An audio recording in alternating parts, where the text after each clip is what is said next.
You'd never think to associate McDonald's long-running monopoly game with conspiracy and fraud, but on September 10, 2001, a trial would begin that would see over 50 people convicted of mail fraud and conspiracy. The scheme was orchestrated and carried out by ex-cop and the mastermind, Jerry Jacobson, who would end up defrauding McDonald's out of over $24 million. You won't believe this story of desperation, betrayal, and wild antics. Before we start, can we get this video to 1,000 likes? Please hit the like button and subscribe to the channel. Although the McDonald's Monopoly game is a huge nationwide event today, it had a very small start back in 1987. The first year alone, the game generated over $40 million in prizes, and since then the game has only grown thanks to a spot-on advertising campaign. With the hope of winning some of the amazing cash prizes, millions of consumers flocked to the restaurant to fill up their board pieces. However, there was one big problem. Unfortunately, no one was going to win, even those supersizing their orders to maximize their pieces. Why? Well, it seemed McDonald's system to keep things fair was actually rigged. While the odds were always steep, in reality, they were much worse.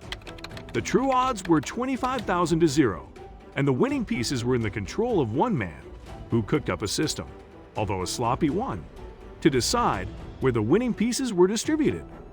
All Jerry Jacobson ever wanted to be was a police officer, and he eventually achieved that dream. Unfortunately, due to a neurological disorder, he had to leave the force and move from Florida to Georgia with his wife. At first, he floated from job to job in order to make it financially, before he landed a position at the Dittler Brothers, a printing company where his wife worked as a security auditor. Over the next year, Jacobson would work his way up the security chain within the company, until eventually he was promoted to head of production at Simon Marketing, who produced the McDonald's Monopoly pieces. Fellow employees remembered Jacobson as running the department with an iron fist. He would even go as far as inspecting workers' shoes to make sure they weren't stealing game pieces. When it came to instant win pieces, there was only one man who had access, and that was Jacobson. He oversaw the printing of the pieces and was one of the few people with access to the safe that kept the ones with the large prizes. And even though he had an auditor at his side at all times, somehow Jacobson devised a scheme to wrest in peace McDonald's off for millions. At first, Jacobson wanted to see if he could get away with stealing one of the winning pieces and cashing it in. He stole a piece worth $25,000 and mailed it to his brother in Miami. FL in the summer of 1989. Why did Jacobson turn to crime? Well, he revealed in court documents he felt like he needed to prove to his brother he could actually pull it off. Of course, once wasn't enough for Jacobson, and he began to sell winning $10,000 pieces to people as a side business. Unfortunately, McDonald's began to have a string of inside thefts, which caused Jacobson to suspend his distribution of the pieces locally and overseas until 1995.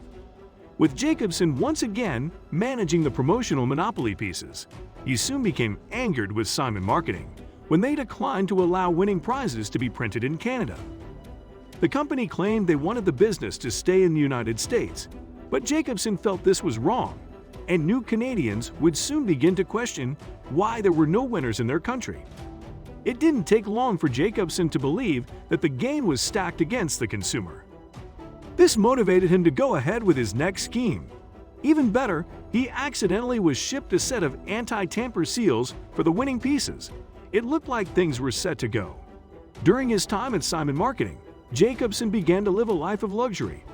He flew everywhere first class, wore expensive name brand clothing, and dined at places like Ruth Chris Steakhouse, where he would charge all of his food to his expense account. Although he was making a comfortable $70,000 per year, greed took hold, and he wanted more. As Jacobson expanded his scheme's operations, he would end up accumulating an odd assortment of friends to work with. One was Gennaro Colombo, a nightclub owner and operator of a gambling ring. Jacobson would also develop connections within the mob, and soon had a wide net of people from mobsters to psychics to drug traffickers. For the next 2 years, This strange group won almost every Monopoly prize from McDonald's that totaled to millions of dollars, and even a Dodge Viper. Of course, Jacobson did throw some family members a bone every so often, and one distant relative received $45,000. However, all of the winners found themselves indebted to Jacobson. In order to score a winning piece, those who took part in Jacobson's scheme had to pay a percentage of their winnings up front. Therefore, if you wanted to win $1 million, you had to make a $50,000 cash installment to Jacobson. Some people went as far as to mortgage their homes to make these payments. Jacobson's web of winners extended throughout Florida and other areas in the South. Those who paid for a winning piece had to drive to another state to cash it in, usually pretending to have just found the piece on their fries or drink cup. However, McDonald's soon began to realize there were an unusually high amount of winners in the state of Florida. While Jacobson was able to carry out his scam with no issues from 1,995 to 2,000, someone chose to tip off the FBI that the recent $1 million winners may have obtained their piece illegally. This would soon be the beginning of the end for Jacobson and his extended network of winners. The FBI immediately launched an investigation into the operation, tapping Jacobson's phone, and soon discovering his scam was more widespread than they could have ever imagined. The McDonald's Executive Committee wanted the investigation called off due to the bad PR it could spread, but they chose to move forward, quickly closing in on Jacobson and his network of oddball workers. The FBI decided to pose as a new crew and interview one of the most recent million-dollar winners. During the interview, they noticed how nervous he was and believed him to be lying.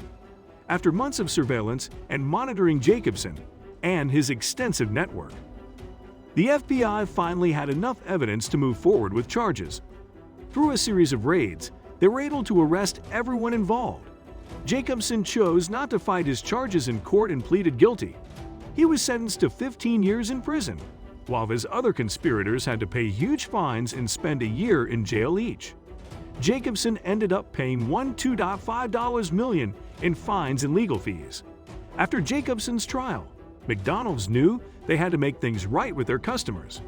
They spent millions on retribution to people who had hoped to win the ever-elusive Monopoly prize money and offered over $10 million to 55 random customers.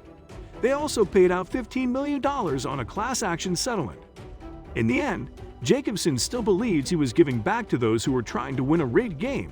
But the moral of the story is, McDonald's Monopoly game is a gamble, and you should really expect to win a free small fries.